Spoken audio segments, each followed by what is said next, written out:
കയ്യിൽ ഒരു ബൈബിളും മറുകയിൽ സുവിശേഷ പ്രതികളുമായി ഒരു വൃദ്ധൻ. സുവിശേഷത്തെക്കുറിച്ച് എനിക്ക് ലജ്ജയില്ല എന്ന പൗലോസിന്റെ വാക്കുകൾ അന്വർത്ഥമാക്കും വിധം സുവിശേഷ പ്രതികൾ വിതരണം ചെയ്യുന്നുണ്ടായിരുന്നു. അല്പമകലെയായി നിന്നുകൊണ്ട് അദ്ദേഹത്തിന് നേരെയുണ്ടായ പ്രതികരണങ്ങൾ ഞാൻ ശ്രദ്ധിച്ചു. സുവിശേഷ പ്രതികൾ കൊടുക്കുമ്പോൾ ഒരാൾ അത് വാങ്ങിയില്ല. മറ്റൊരാൾ വാങ്ങിയെങ്കിലും അത് സന്തോഷത്തോടെ ആയിരുന്നില്ല.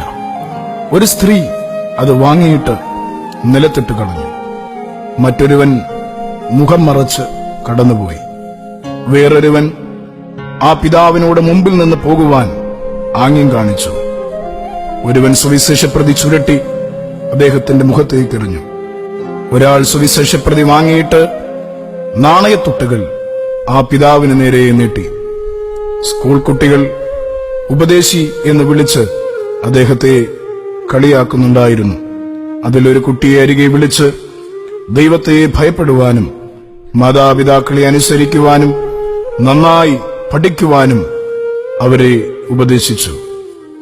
ആശീർവദിക്കുകയും ഉപദേശങ്ങൾ നൽകുകയും ചെയ്ത ആ പിതാവിന്റെ മുമ്പിൽ നനവുള്ള കണ്ണുകളുമായി ആ കുരുന്നുകൾ നിന്നു. നിർത്തിയ ബസ്സിൽ കയറുവാനുള്ള വ്യഗ്രതയിൽ ജനം ആ പിതാവിനെ തള്ളിമാറ്റി. വീഴുവാൻ പോകുന്ന ആ പിതാവിനെ വീഴാതെ വണ്ണം ഞാൻ ഓടിച്ചെന്ന് പിടിച്ചു. ഞാനൊരു സുവിശേഷകനാണെന്ന് അദ്ദേഹം തിരിച്ചറിഞ്ഞു. ദയനീയമായി എന്റെ മുഖത്തേക്ക് നോക്കിയ ആ പിതാവ് ഇപ്രകാരം പറഞ്ഞു: വയ്യ മോനെ, തീരെ വയ്യ. എങ്കിലും യജമാനനെ ഏൽപ്പിച്ച വേല ചെയ്യാതിരിക്കാൻ കഴിയുമോ? മുകളിൽ ചെല്ലുമ്പോൾ നല്ല ദാസനെ എന്ന് വിളി കേൾക്കണ്ടായോ? ഈ ശ്വാസം നിലയ്ക്കുന്നതുവരെ യജമാനനെ ഏൽപ്പിച്ച വേല ചെയ്യണം എനിക്ക്. കർത്താവിന്റെ വേല ചെയ്തുകൊണ്ടിരിക്കുമ്പോൾ മരിക്കുകയാണെങ്കിൽ അതിന്റെ ജീവിതത്തിൽ ഏറ്റവും ഭാഗ്യകരമായി ഞാൻ കരുതും. ഇത് പറഞ്ഞിട്ട് യജമാനൻ ഏൽപ്പിച്ച വേലയിൽ വ്യാപൃതനായി ആ ദാവകൻ. പിന്നാലെ ചെന്ന ഞാൻ എന്റെ കയ്യിലെ അല്പസാമ്പത്തികം അദ്ദേഹത്തിന്റെ കയ്യിൽ കൊടുത്തു. അത് വാങ്ങി അദ്ദേഹം എനിക്കായി പ്രാർത്ഥിച്ചു. എങ്കിലും ഞാൻ പൈസ കൊടുത്ത സന്തോഷം ആ മുഖത്ത് പ്രകടമായിരുന്നില്ല. അദ്ദേഹം എന്നോട് പറഞ്ഞു: എന്നെ വിളിച്ച നാൾ മുതൽ എന്നെ പോറ്റിപ്പുലർത്തുവാൻ ഓരോരുത്തരെ എന്റെ യജമാനനാക്കി വെച്ചിട്ടുണ്ട്. അതിൽ ഒരാള് മാത്രമാണ് കുഞ്ഞ്. കർത്താവ് ഒരുത്തരെ എന്റെ യജമാനനാക്കി വെച്ചിട്ടുണ്ട്. അതിൽ ഒരാള് മാത്രമാണ് കുഞ്ഞ്. കർത്താവ് അനുഗ്രഹിക്കട്ടെ എന്ന അനുഗ്രഹ വചനങ്ങൾ നൽകി യജമാനൻ ഏൽപ്പിച്ച വേലയിൽ മുഴുകി ആ നല്ലദാസൻ. കർത്താവിന്റെ പ്രിയ വേലക്കാരെ, നിങ്ങൾ കണ്ടുവോ ഈ മനുഷ്യനെ? യജമാനൻ ഏൽപ്പിച്ച വേല തികയ്ക്കുവാൻ ഓടി നടക്കുന്ന ആ കർമ്മയോഗിയെ. കുറ്റബോധവും കഴിഞ്ഞുപോയ സമയങ്ങളെ ഓർത്ത് നഷ്ടബോധവും തോന്നുന്നുവെങ്കിൽ ഒരു പുനർവിചിന്തനത്തിനായി സമയമായെന്ന് ഓർക്കുക.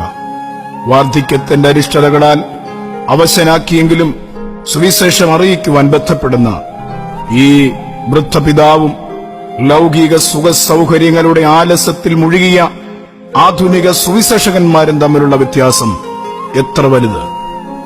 സർവവിധ അനുകൂല ഘടകങ്ങൾ ഉണ്ടായിരുന്നിട്ടും ദൈവരാജ്യത്തിന്റെ വ്യാപ്തിക്കായി പ്രയത്നിക്കാതെ സ്വന്തം സാമ്രാജ്യങ്ങൾ കെട്ടിപ്പടുക്കുവാൻ നെട്ടോട്ടമോടുന്ന സുവിശേഷകർ ലോക മനുഷ്യർക്ക് പോലും അന്യമായ അടവുകൾ പയറ്റി സഭാ രാഷ്ട്രീയം കളിച്ച് സ്ഥാനമാനങ്ങൾ നേടിയെടുത്ത് അധികാര ഗർവിന്റെ പാരമ്യത്തിൽ എത്തിയിരിക്കുന്ന കർത്താവിന്റെ വേലക്കാർ എന്നവകാശപ്പെടുന്നവർ ഈ വൃദ്ധ സുവിശേഷകനെ നെല്ലിട ശ്രദ്ധിച്ചിരുന്നെങ്കിൽ എത്ര നന്നായിരുന്നു എന്ന് ഞാൻ ഓർത്തുപോകുകയാണ്.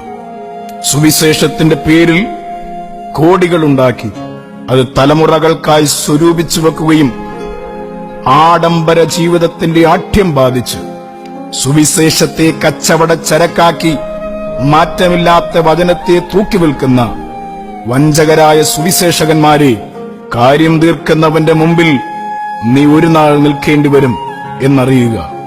ഏലിപുരോഹിത, നിന്റെ ദർശനം നഷ്ടപ്പെട്ടാൽ ദർശനമുള്ള ശമൂവേൽ ബാലനെ സ്വർഗം പുറത്തു കൊണ്ടുവരും. ശൗലേ, നിനക്ക് അഹങ്കാരത്തിന്റെ ആഠ്യം ബാധിച്ചാൽ ആട്ടിടയബാലനെ സ്വർഗം കാട്ടിൽ നിന്നും പുറത്തു കൊണ്ടുവരും. വിശ്വസ്തന്മാർ അവിശ്വസ്തരായി തീരുമ്പോൾ സ്വർഗം വിശ്വസ്തന്മാരെ പുറത്തു കൊണ്ടുവരും.